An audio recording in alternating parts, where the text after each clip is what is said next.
Hi, my name is Michael Hart. I did my assessment project on the social justice issue of bullying. Um, and basically, I'm going to go through my PowerPoint to keep me kind of focused. And I'm not sure how to get that for you to look at too. I just don't have that kind of technology. Um, so, the presentation objective. Using history to see how people in the past have dealt with bullying, um, where we can go in the future, as far as how do we deal with bullying, how do we have relationships and harmony in general. Um, that's my objective here. Um, so we're going to talk about um, three people, the third one being kind of a group. Um, the first one is Ruby Bridges. Um, and basically, I've got two levels of reading that I'm going to go through. Long story short, she was an African American who felt discriminated against in the 1960s, and I also want to talk about Ronnie Howard, who played a role as Opie Taylor in the Andy Griffith Show. But then I want to kind of wrap up with kind of what students today would um, would deal with in a bullying situation. So I'm just kind of addressing this, just kind of an overview of my lesson, and I would tailor this to um, what would be a fifth grade level audience, since that's kind of the audience that I'm dealing with, or class that I'm dealing with in my current field education placement.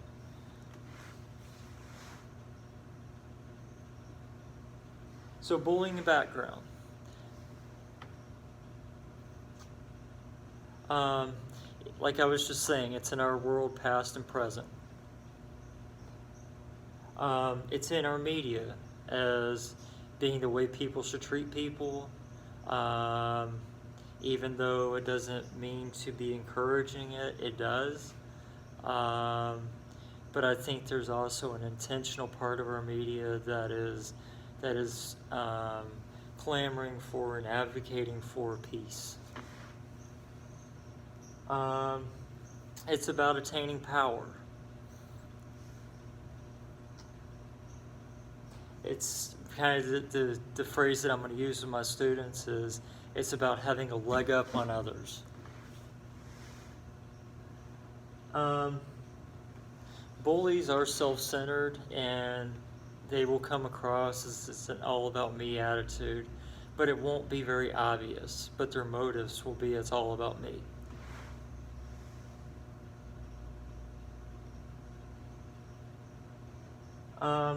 And I actually used the book to kind of supplement some stuff. This is in my resources, if I can get it. But that's what it looks like. It's called Bullying and Me, Schoolyard Stories. So I kind of want to use that book to allow it to hit home with my audience.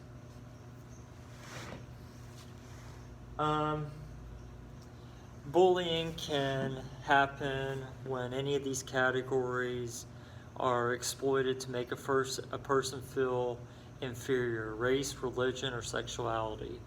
And I'm not sure how to, I'm going to be very sensitive to the sexual orientation aspect of this when I'm dealing with a fifth grade classroom, because students that age are just starting to explore that area of who they are. So I'm going to be very careful when I address that.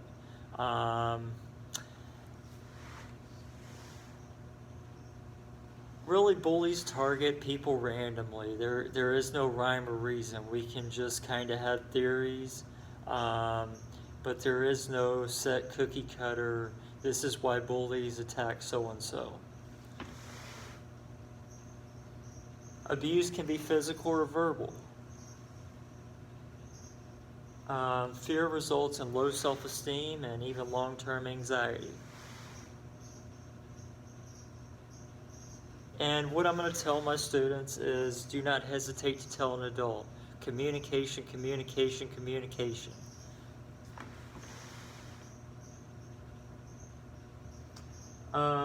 And for them to know, for my students to know it's not their fault. The rest of this presentation not only focus on strategies, but the people involved. So, because we're dealing with people here.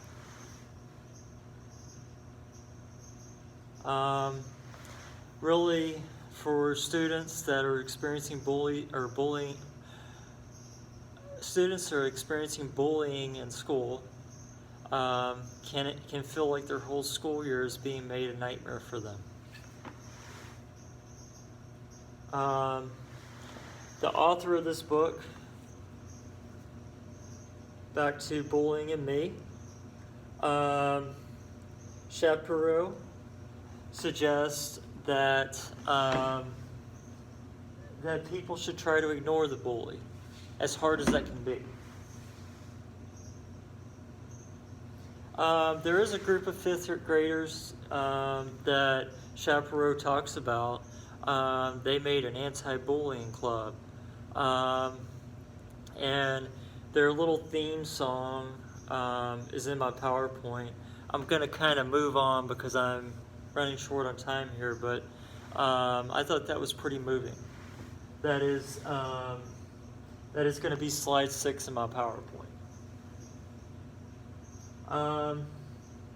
You should treat others the way you want to be treated. That's a message for bullies, and that's also a message for those in general.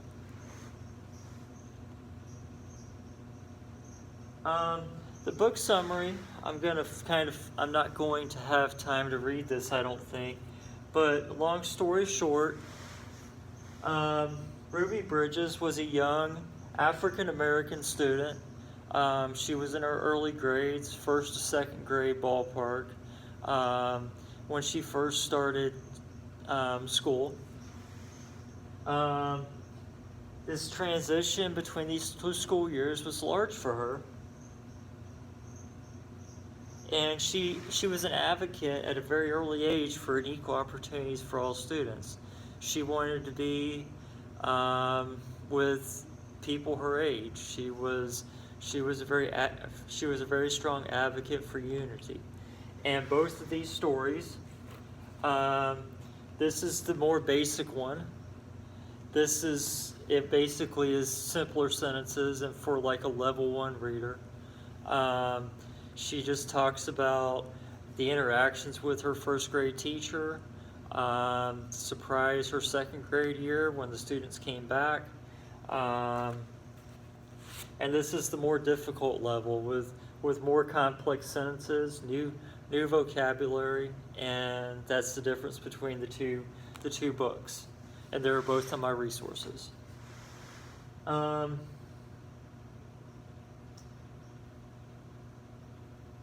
In the end, she was able to attend school with her Caucasian neighbors. So Ruby Bridges overcame bullying in her life. Long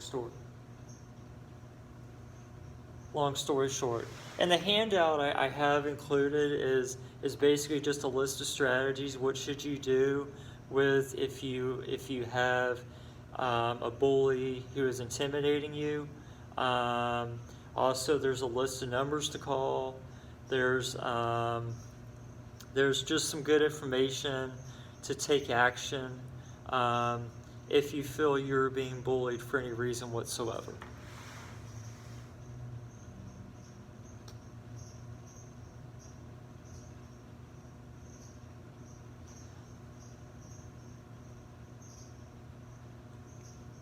So, and honestly, at the end of this, I don't want to pry into anybody's story, but I am going to go through a formative assessment of thumbs up, thumbs down. As a group, do you guys understand what I'm trying to say? And because I'm not wanting to single anybody out. So that's kind of going to be my formative assessment with this process or this lesson in general. And if anybody wants to discuss what they learned in general with the content that I am giving them, there will be a discussion. Do you have anything to share? Is there anything you want the class to take away from this that you thought stood out? That kind of stuff.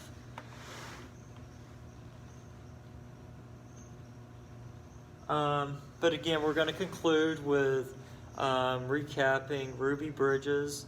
I would even like to show in the original lesson plan the excerpt from the Andy Griffin Show. It's like a minute and a half where OP deals with the bully who was trying to take his milk money. Again, that link is in my resources. And honestly, allowing them to really hold and flip through the bullying and me in the schoolyard book, because I think that's very crucial, and there's a lot of testimonials in there that I think many of the kids could really benefit from. And my resources are 3 pages long. And those resources will be available to my kids.